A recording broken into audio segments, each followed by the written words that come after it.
जय Shri Ram everyone, business studies case studies series में आपका स्वागत है बच्चों। तो फाइनेंशियल मैनेजमेंट चैप्टर आज हम करने वाले हैं। फाइनेंशियल मैनेजमेंट में क्वेश्चन नंबर 1 देखो फटाफट।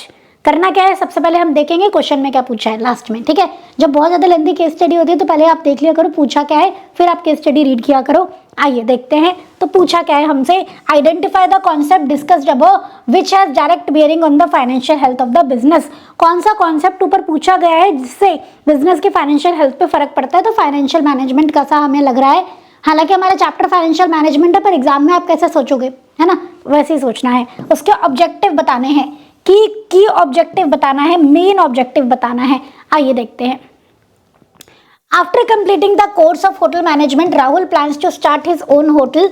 He plans to hire a team of experts to give his guests a unique and unforgettable experience. वो होटल स्टार्ट करना चाहता है और गेस्ट को बढ़िया सा एक्सपीरियंस देने के लिए एक्सपर्ट्स अपने यहाँ पे रखना चाहता है।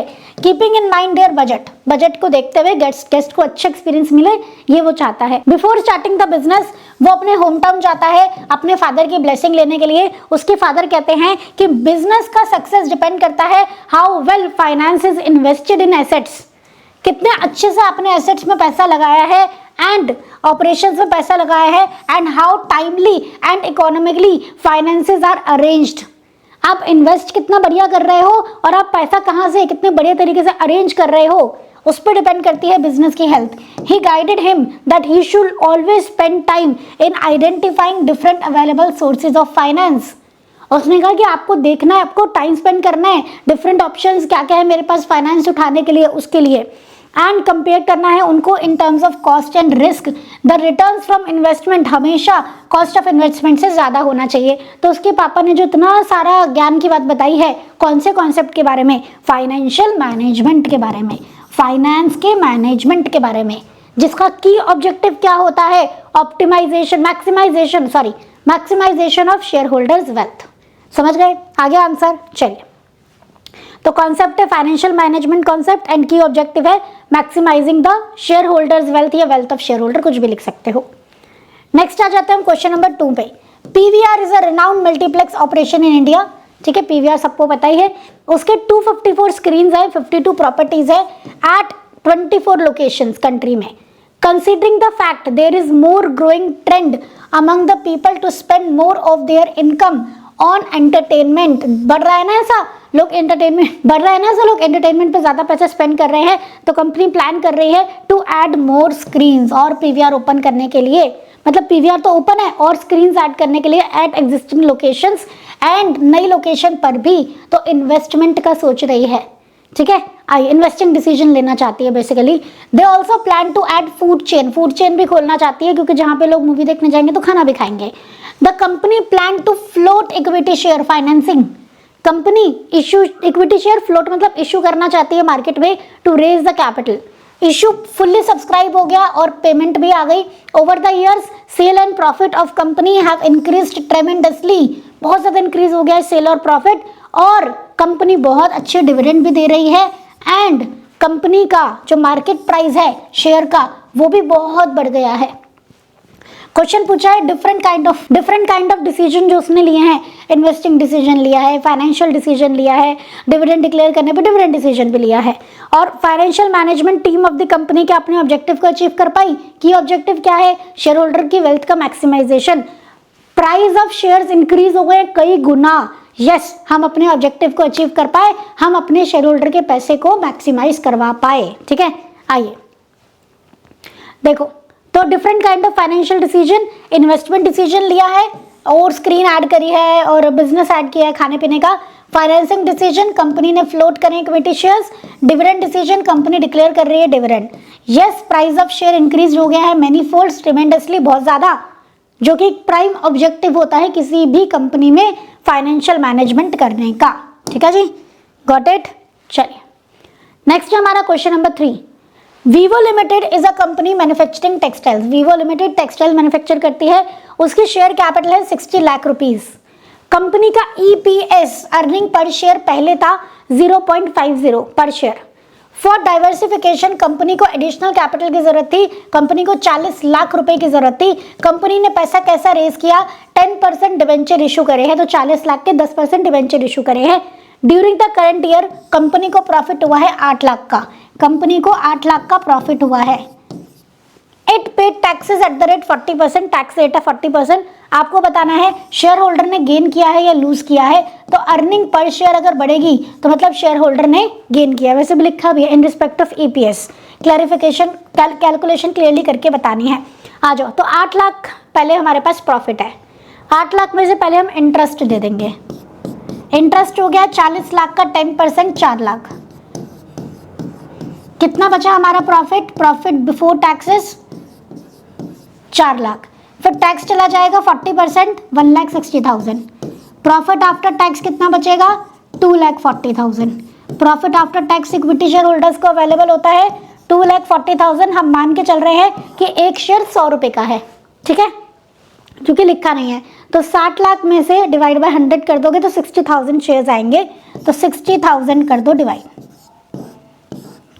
4 रुपए अब फेस वैल्यू हो गई है, सॉरी 4 रुपए अब ईपीएस हो गया है। तो यस, शेयर होल्डर्स को फायदा हुआ है, ठीक है।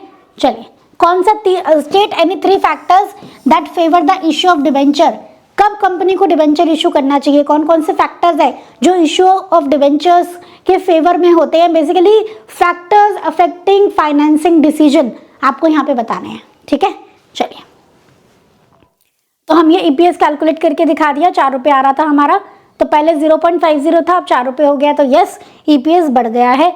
दूसरा, कौन कौन से फैक्टर्स होते हैं? कैश फ्लो पोजीशन अगर अच्छी है तो डेट फंडिंग अच्छी रहती है। इंटरेस्ट कवरेज रेशियो अच्छा है, हम ज़्यादा इंटरेस्ट पे कर सकते हैं, रिस्क कम है तो डेट हम ले सकते हैं। High debt service coverage ratio है, मतलब डेट सर्विस ऑब्लिगेशन हम क्लियरली मीट कर सकते हैं। ये इंटरेस्ट के बारे में है, ये डेट की पेमेंट के रीपेमेंट के बारे में है। अगर रिटर्न और इन्वेस्टमेंट हायर देन है इंटरेस्ट रेट तो मतलब हमें डेट यूज़ करना चाहिए। डेट की कॉस्ट अगर कम है तो हमें डेट यूज़ करना चाहिए। टैक्स रेट अगर ज़्यादा है तो हमें डेट यूज़ करना चाहिए, क्योंकि interest on debt is tax deductible, उसका हमें टैक्स में फ़ायदा मिलता है। अगर कंपनी कंट्रोल डाइल्यूट नहीं करना चाहती है तो उसे डिबेंचर पे जाना चाहिए। अगर कंपनी लो फ्लोटेशन कॉस्ट चाहती है, इशू कॉस्ट कम चाहती है तो डिबेंचर इशू करना चाहिए, डेट लेना चाहिए मतलब, ठीक है। तो ये सारे फैक्टर्स हैं। जितने फैक्टर आपसे पूछे हैं आप उनसे एक एक्स्ट्रा बता के आया करो। आपसे कितने पूछे हैं? 3 फैक्टर, आप 4 बताया ना, ठीक है। चलिए, तो फैक्टर्स अफेक्टिंग तो बहुत इंपॉर्टेंट है पूरे चैप्टर में। क्वेश्चन देखो क्या लिखा है, स्टेट 2 फाइनेंसिंग डिसीजन। तो आपको investing decision, financing decision, dividend decision में से कौन से 2 डिसीजन यहाँ पे लिए गए हैं वो बताना है। एंड 2 फैक्टर्स अफेक्टिंग ईच, वो भी बताने हैं, ठीक है। आइए, तो मोनिशा कंज्यूमर गुड्स एक लीडिंग कंज्यूमर गुड्स चेन है, नेटवर्क है 46 स्टोर्स का मुंबई, दिल्ली, पुणे में। वो मोनिशा गुप्ता ने स्टार्ट किया था 1987 में, बहुत बड़ा मार्केट शेयर है मुंबई, दिल्ली, पुणे में। Looking for an opportunity to expand, it decide to open new branch in Kerala. Investment decision, it had to decide on क्या क्या रिसोर्सेज में वो इन्वेस्ट करे ताकि उसे हायर रिटर्न मिले। एक बार कंपनी बिलीव कर लेती है कि वो हायर रिटर्न्स जनरेट कर पाएगी तो उसे डिसाइड करना होगा कि फंड कहाँ से आएंगे, financing decision. The finance manager Atul को बोला गया कि एक ऑप्टिमल कैपिटल स्ट्रक्चर बनाओ जिसमें डिफरेंट रिसोर्सेज का प्रॉपर बैलेंस हो ताकि शेयर होल्डर की वेल्थ बढ़े। अतुल ने after assessing cash flow position of the company evaluate करा डिफरेंट सोर्सेज की कॉस्ट को, रिस्क को और कॉस्ट ऑफ रेजिंग फंड्स को। कौन कौन से डिसीजन के बारे में बात हुई है? इन्वेस्टिंग और फाइनेंसिंग। फैक्टर्स अफेक्टिंग बता दोगे दोनों के, ठीक है, 2-2।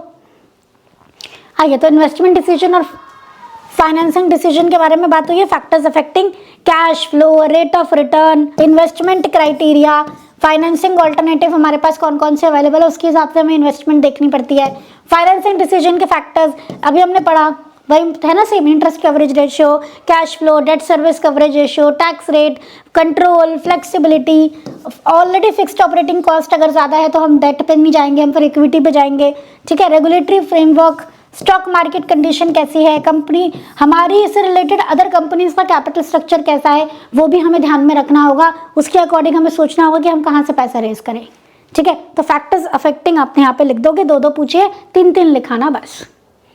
नेक्स्ट आते हैं क्वेश्चन नंबर 5। वरुणिका लिमिटेड एक रेप्यूटेड ट्रक मैन्युफैक्चरिंग कंपनी है, उसे 20 करोड़ रुपीस चाहिए थे एडिशनल कैपिटल के तौर पे। Mister Alin Jindal the CEO of the company वो फंड रेज करना चाहता था इक्विटी के through. Finance manager Nikhil Sachdeva ने सजेस्ट किया कि एग्जिस्टिंग शेयर होल्डर को आप प्रिविलेज दो नए इशू को सब्सक्राइब करने का as per terms and condition. कौन सा मेथड कंपनी डिसाइड कर रही है? Right issue. Existing share holder को बोल रही है कि आप पहले shares low, that is right issue. ठीक है, गॉट इट? बस यही इसका आंसर है, राइट इशू। क्लियर है, समझ में आया? तो फाइनेंशियल मैनेजमेंट चैप्टर में कुछ दिक्कत की बात नहीं है। Concept identify, financial management, concept आएगा तो फाइनेंशियल मैनेजमेंट, डिसीजंस आएंगे तो फाइनेंसिंग डिसीजन, डिविडेंड डिसीजन या आपका इन्वेस्टिंग डिसीजन, उनके फैक्टर्स कर लेना, बस इतना ही है चैप्टर, और कुछ नहीं है चैप्टर में। फैक्टर्स के पॉइंट अच्छे से समझ लेना आप, ठीक है? वो भी कॉमन से ही हैं कुछ कुछ, तो मतलब आप समझ, मतलब उनको अगर अपने फैक्टर भी अच्छे से समझ लिए तो आपका पूरा चैप्टर हो जाएगा। पॉइंट सबके जरूर याद कर लेना, ऐसा नहीं है कोई भी 3 या कोई भी 4 कर लिए, नहीं, आपको सारे फैक्टर्स याद करने हैं सबके। क्वेश्चन ऐसा भी आ सकता है कि कौन सा फैक्टर आइडेंटिफाई हो रहा है इस क्वेश्चन में। क्लियर है? चलें तो फाइनेंशियल मैनेजमेंट के यहाँ पे केस स्टडीज क्वेश्चन हो जाते हैं हमारे। डिस्क्रिप्शन में आपको पीडीएफ का लिंक मिल जाएगा, वहां से आप डाउनलोड कर लेना, सारी पीडीएफ रख लेना और एग्जाम टाइम पे सारे क्वेश्चंस करके जाने हैं ये। ठीक है, बहुत सर्च करके मैं आपके लिए क्वेश्चन इकट्ठे कर रही हूँ, तो ये सारे क्वेश्चन आपको एग्जाम से पहले देख के जाने हैं। ठीक है जी, तो मिलते हैं नेक्स्ट चैप्टर के साथ। Thank you so much everyone. जिस बच्चे ने पहले के चैप्टर नहीं देखे हैं वो देख ले जाके, एंड फर्दर चैप्टर्स भी हमारे लग जाएंगे, वो भी आप देख लेना। ठीक है, तो नेक्स्ट चैप्टर में मिलते हैं। Thank you so much everyone. जय श्री श्याम।